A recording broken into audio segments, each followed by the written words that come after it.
அஸ்ஸலாமு அலைக்கும் ஃப்ரெண்ட்ஸ். இன்றைக்கி பட்டர் பொட்டேட்டோ ஆம்லேட் பண்ண போகிறோம். சூப்பராக இருக்கும். ஒரு புரோட்டா அதை பொரிச்சு எடுத்துக்கிறோம்.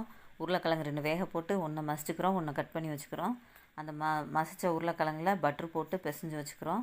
ஆனியனை ரவுண்டாக கட் பண்ணி பொரிச்சு வச்சுக்கிறோம். சிக்கன் பொரிச்சு வச்சுருக்கோம், அதையும் பொடி பொடியாக வச்சுருக்கோம்.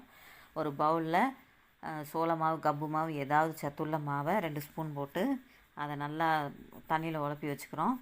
நம்ம பட்டரையும் உருளைக்கிழங்கு மசித்ததை ஒரு பவுலில் போட்டு அதுலேயும் இந்த கம்பு மாவு கலக்கி வச்சதை ஊற்றி நல்லா மிக்ஸ் பண்ணிக்கிறோம்.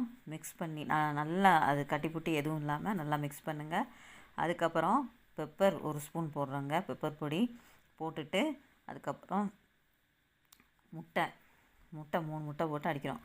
பெப்பரை முதல்ல அடிச்சிருக்கணும், ஒன்றும் பிரச்சனை இல்லை. திரும்ப இப்போ நல்லா அடித்து 3 முட்டை போட்டு அடித்து உப்பு போடுவோம். இந்த டிஷ்ஷு சூப்பராக இருக்கும்.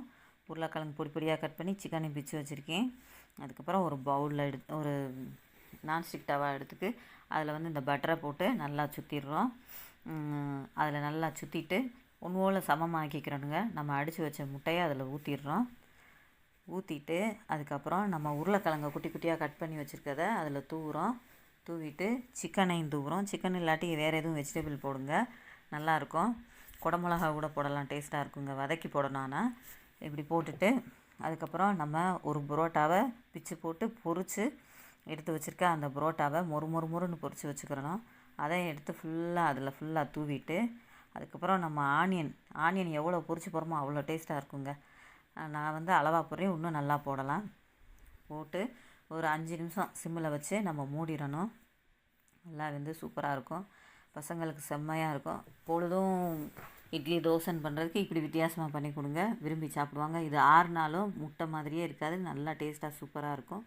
இது மேலே டொமேட்டோ சாஸ் ஊற்றி சாப்பிட்டா செம்மையாக இருக்கும். ஒரு புரோட்டாவை வச்சு என்ன பண்ண முடியும், இந்த மாதிரி பண்ணி பசங்களுக்கு கொடுங்க. நம்ம சேனலை சப்போர்ட் பண்ணுங்கள், சப்ஸ்கிரைப் பண்ணுங்கள், பெல் ஐக்கானை கிளிக் பண்ணுங்கள். நிறை குறைகள் இருந்தால் சொல்லுங்கள். நம்மளுடைய வீடியோவை இவ்வளோ நேரம் வாட்ச் பண்ணதுக்கு ரொம்ப நன்றி. எல்லோரும் ட்ரை பண்ணுங்கள். அஸ்லாம்.